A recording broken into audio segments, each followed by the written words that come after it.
My next guest is former Vice Prime Minister and Foreign Minister of Israel. She was also a Minister of Justice of Israel. She was also a chief negotiator in several rounds in the Israeli-Palestinian peace process. Please welcome Tzipi Livni with me on stage.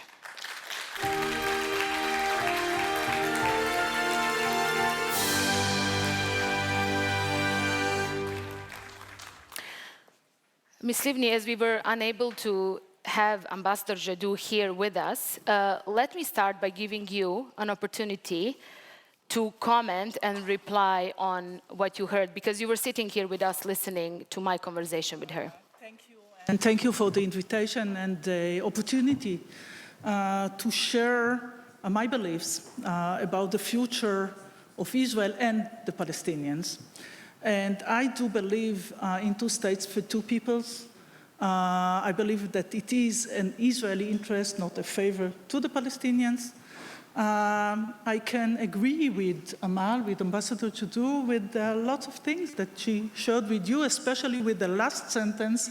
I think that she said that it's time to act for divorce between Israel and the Palestinians, and she's right, because I believe that there is a legitimate aspiration of the Palestinians for a state. But yet, there is one possibility, that this discussion will move forward as, in a way, Ambassador Jadot started by quoting Minister Smotrich and Ben-Gvir, all those in the Israeli government. Let me just say that you did condemn many of those statements. I oppose, of course, their ideology, and I can sit here and quote all the Hamas terrorists saying that they will repeat the horrors of October 7th again and again and again, to share the fact that while we are sitting here in Israel, there's a funeral of one of the hostages that was killed by Hamas, and I know his parents. But the real question is, what can be done in order to create a better future to us all in the region? And we need to understand that there are those believing in two states for two peoples, but frankly, with all due respect, and I negotiated peace twice with Abu Mazen, and the plan was on the table, including the establishment of a Palestinian state, led by Barack Obama at the time, and Abu Mazen didn't give an answer. And frankly, saying end of occupation, we've tried. We decided to quit Gaza Strip. We dismantled all the settlements. We evacuated people from their homes. We pulled out Israeli soldiers. On October 6th, there was no one Israeli soldier inside Gaza or one Israeli settler. And what we got in return is Hamas. So I'm not saying that, and frankly, Amal, Jadot, or Abu Mazen, they cannot release the hostages. I'm sure that she wants to.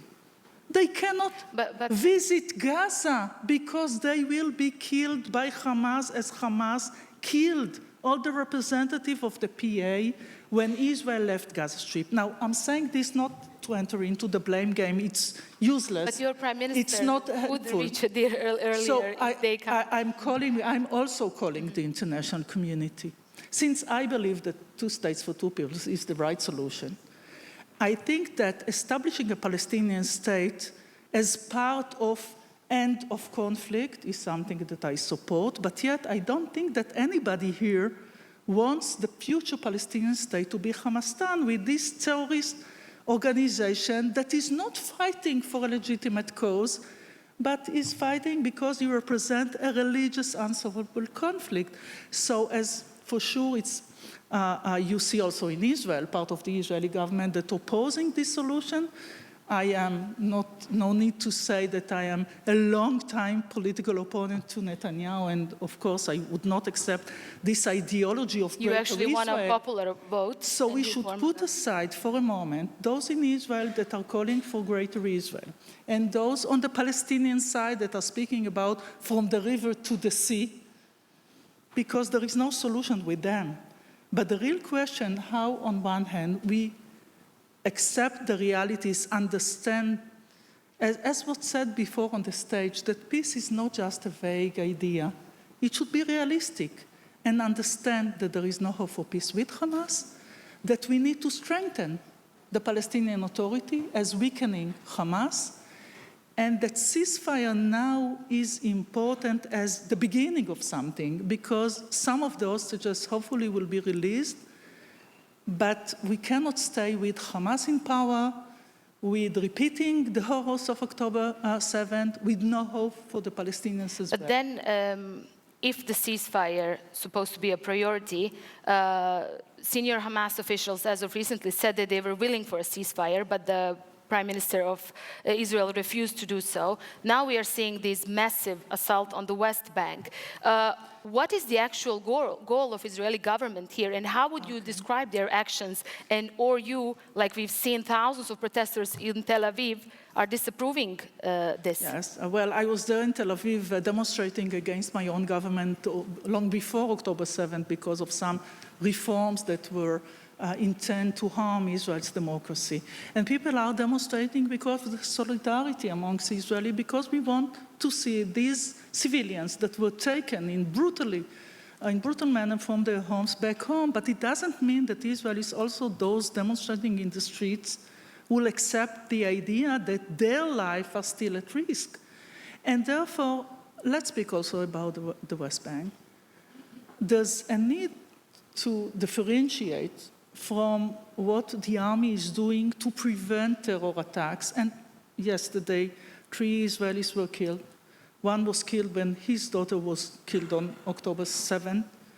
They found terror. So it's legitimate for the army to act against terror, not against civilians, against terror. So it's not legitimate, and I condemn those settlers that are acting or using violence against civilians, Palestinian civilians.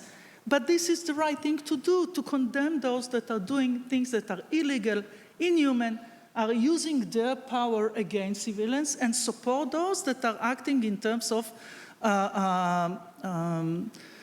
Ms. Livni, but military, is it human military measures against terror. I know, but I have to bring in Gaza here, but is it human to act like the Israeli government is acting in Gaza? We mentioned the numbers here. Media reports are going with 40,000 civilians. I have to ask you by that, how is it possible that the aid convoys have been attacked? How is it possible that media can't enter Gaza, us international media? The health workers have been attacked as well. The WHO couldn't deliver fuel to the hospital where children were dying. So how do you think this is human? No, I don't. I think that we should find a way. It's not an easy thing to do. And it's clear that Hamas is using these civilians, but I think that our responsibility as a democracy, as a country that is and should be part of the free world, sharing the same values. But isn't then Israel as a nation, excuse me just one more time, as Israel as a nation, as a democratic Jewish state, as you mention all the time, I watch your interviews, don't you then have responsibility to protect all civilian lives? Not just Israelis. Of course. Isn't that the responsibility of all of us here? I was just saying that. I referred to the civilians in Gaza. We are trying to prevent civil casualties, but the numbers are really, well, I can understand the empathy for those civilians living in Gaza that are paying the price. We are trying to avoid civil casualties, but during times of war, sometimes it doesn't, people are paying the price. In Israel, soldiers that are acting against international law are being judged, and some are sitting in jail for doing so. But I think that there's a need, and I support any humanitarian help for the Palestinians living in Gaza. But I do support not only the right of Israel to defend itself, but also the military action against terrorists within Gaza. So I completely support the need to help the civilians and to offer humanitarian, or to enable the international community to give humanitarian aid to the people in Gaza. How do you feel as former foreign minister when you see, not just feel, what do you see? How do you describe this current situation where Israel is? It's becoming isolated in the international community. We are hearing condemnations. We are hearing calls on the government to abide by the UN security resolutions. I mean, these are basic things that one democratic country should do. Yes. I believe that the vision for Israel is to be part of the international community.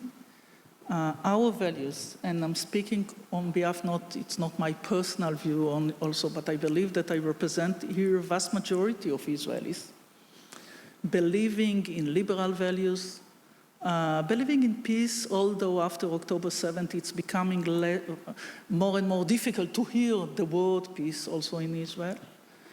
And I completely oppose some of the ideology of the Israeli ministers that represent a completely different vision for the state of Israel. So there is within Israel an internal debate between those like me believing that the vision, the national GPS for the state of Israel is to keep Israel as a nation state for the Jewish people with equal rights to all its citizens, including 20% of Palestinians who are Israeli citizens. I believe that in order to do so, we need, well, she said divorce, I agree, to separate or to live in two different states. One is Israel for the Jewish people and the other is Palestine for the Palestinians. And on the other hand, there are those that are being represented in the Israeli government. They believe in greater Israel, and they believe in religious ideology. And it is, thank you for asking that, because I think that the role, and it is important, the international community will support, in a way, those liberal forces in Israel. And when I'm saying support, I'm not saying to stand with these liberal forces, but when plans are putting on the table, if a country or the international community as such is just calling, for example, for or calling, putting resolutions against what Israel is doing without taking in consideration the right of Israel to defend itself, or by legitimizing directly or indirectly Hamas on the Palestinian side, this creates a huge problem for people like me in Israel to say, yes, we should and could work with the international community. When it comes both sides, yes, there's a difference between criticizing a government, the Israeli government policy, or acting in terms that would make it difficult for Israelis to live in peace and security. And I know that it is complicated, and I know that we live in a world of images and perceptions, and it's quite, the slogan of Free Palestine, but it's more complicated than that. Let me ask you just one question, as we don't have much time. Yes. You see the clock, time is not on our side in sessions like this, for topics like this. But after I listened to Ambassador Jadot and you, with Hamas in Gaza. No, I'm saying that the good news is that if we sit together, or if I have another meetings with Abu Mazen, maybe this can create hope. But unfortunately, I'm not in power, and Abu Mazen is not really in power in Gaza. This is part of the problem. This was actually my last question to you. When I listened both of you, with Hamas in Gaza and with extremist Israeli government at the moment in Tel Aviv, I have to say that comments about Al-Aqsa, or the Mount Temple, as you say, and other things that are completely not binding, especially when it comes to, when we look at what was agreed with other countries as well. What is then the solution for what is the next step in reaching two-state solution? Practically, the conclusion is that both sides are not represented properly, as I can see. So just briefly, maybe... Okay, here's the plan. Okay, but like in like... Okay, I think, no, this is really something, before we pass the point of no return, and this is important, I believe... But we passed the point of no return for many I people hope in that Gaza. we still, giving up the idea of two states for two peoples means that there is no hope for both of our peoples, and I believe that we can find the way forward. We are all focusing now on yes or no on the hostage deal, and they should be released no matter what. But let's speak about, and I called also the Israeli government to deal with the day after, 10 months ago. And the day after in Gaza can lead also to the day after in the West Bank. And we should portray the vision. And the vision, yes, in the end of the road, is 2 states for 2 peoples, with giving Israel security and also changing the regime and the situation in Gaza. So the Palestinian Authority is part of the solution, but it's too weak now. We cannot just handle the keys to the Palestinian Authority because they can't. I'm not blaming them. This is the situation. But with Arab forces. But isn't this something that Palestinians should decide by themselves, how they will be run and who will lead them in the occupied West Bank? You know that for 20 years, Abu Mazen didn't visit Gaza, so he knows better, trust me. So I'm not speaking now about the future Palestinians. I'm speaking about the situation in Gaza. I believe that we should all draw the vision for the future. That gives not only hope, but from this strategy we can calculate what are the tactics now. And I believe that if Hamas stays the regime in Gaza, we are losing a huge opportunity, because if they stay in power, they will rearm themselves this way or the other, and this horrific year will turn just into another round. And we cannot afford it, the international community, Israel or the Palestinians. So let's work together. Let's state that at the end of the day, the Palestinian Authority will be part of the solution. They will start entering into Gaza with other forces, like some Arab countries from the region. That the international community will start reconstructions in Gaza without Hamas, but directly to the people. That Israel will still have the legitimacy to act specifically against terror, but without staying or keeping our forces in Gaza. There's a list of things that can be done. It would take time. But at least we can see the beginning of steps after step toward a solution. And that is needed now, because if we enter, and hopefully we enter the ceasefire, and hopefully we get some of the hostages back, we enter into a very short period of time, and this is the right time to decide about, and what's next? Not just another deal, but a real change, creating hope for the entire region. Otherwise, we are doomed. As we heard from many officials, leaders today, but first we need to put an end to a carnage in Gaza. We should help those poor children currently fighting different diseases because they don't have a bar of soap, as the aid cannot enter Gaza properly. I'm not sure if I have time for one more question from the audience. Is there anyone? Any humanitarian help, I support. So, is there anyone that wants to ask? There's a gentleman over here raised his hand first with the blue tie, and then a lady behind.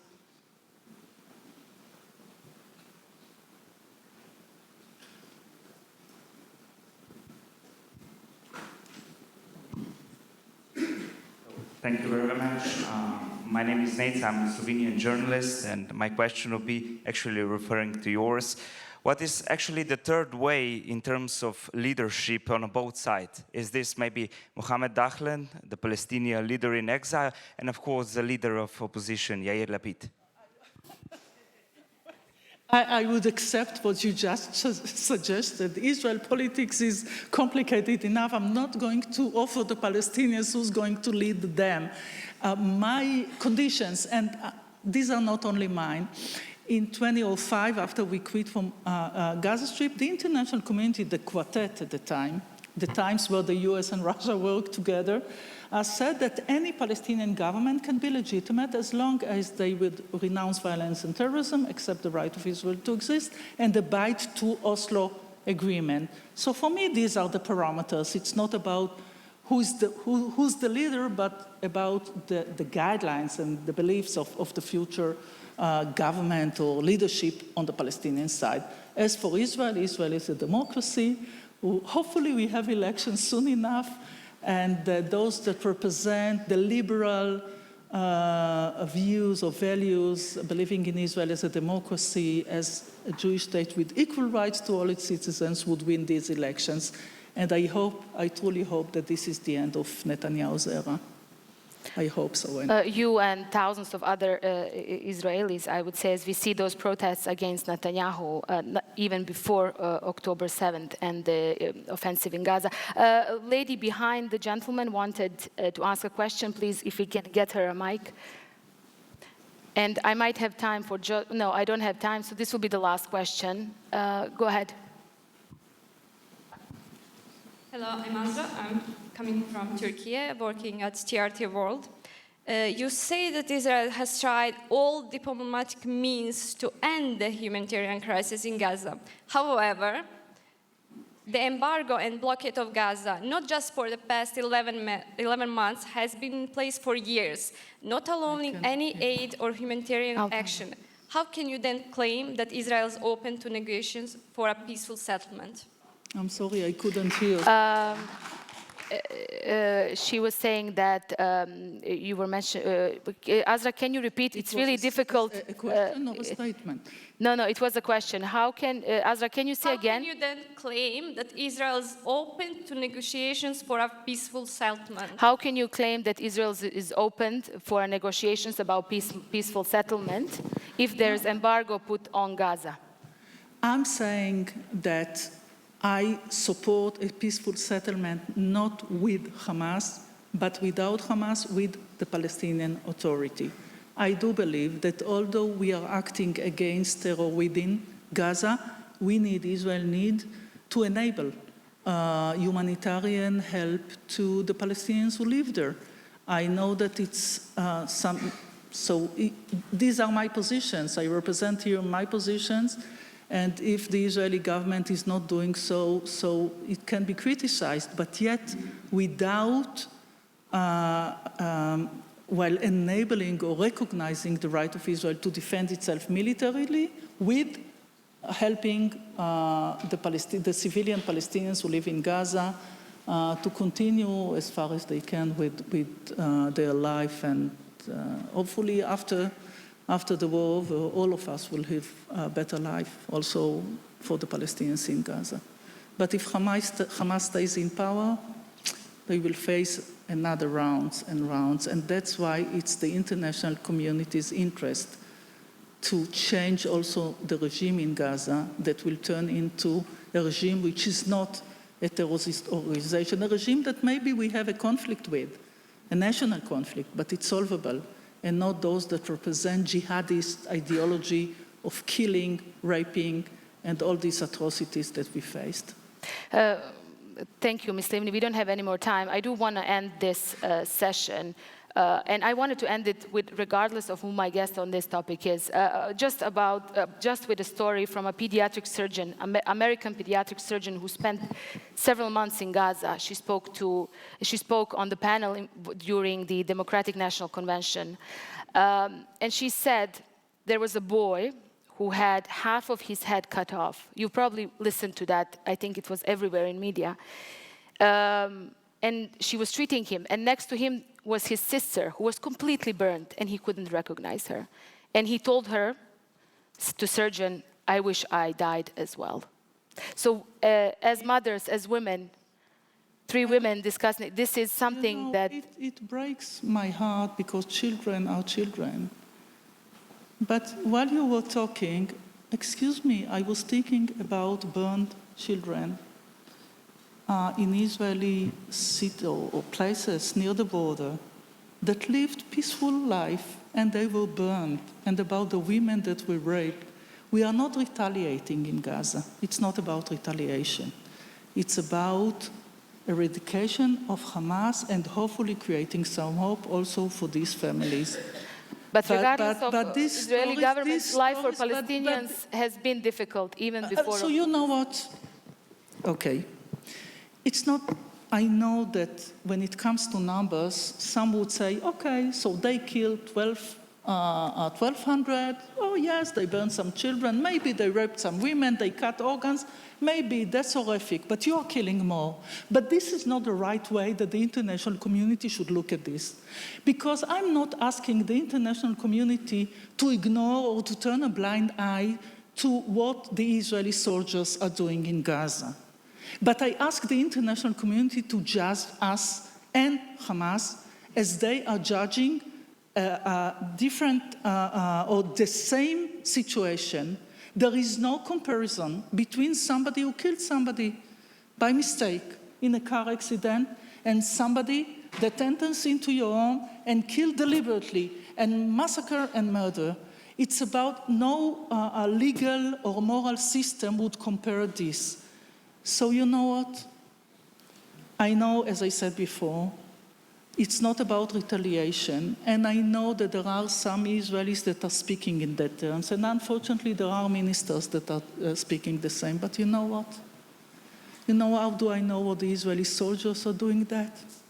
Because I couldn't sleep for 4 months after October 7th when my son left his 9-month-old baby to rescue another 9-month-old baby that was kidnapped by Hamas. This is the situation, this is the region where we live, and it's time to end this, not just saying, let's have peace and end this, but say, this is right, this is wrong, this is acceptable, this is not, Okay, I don't have any more time. There's a ministerial panel coming up afterwards.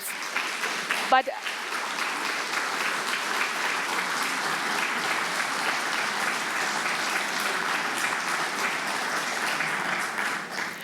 thank you all for being here with us. Thank you, Ms. Livni. Thank you, Ambassador. I want to say something, excuse me. Years ago, you were speaking about your first visit to Bled. I want to share mine because I visited with my family, with my 2 sons when they were children. And I left this vacation hopeful because I know what this region passed through in terms of war. And I was in Slovenia and Croatia and crossed the borders. And I said to myself, okay, we can do it as well. Thank you. Okay, thank you all. Please, thank you, Ms. Livni. Thank you. Please do stay with us. We are not making any more breaks. Coming up next is a ministerial panel.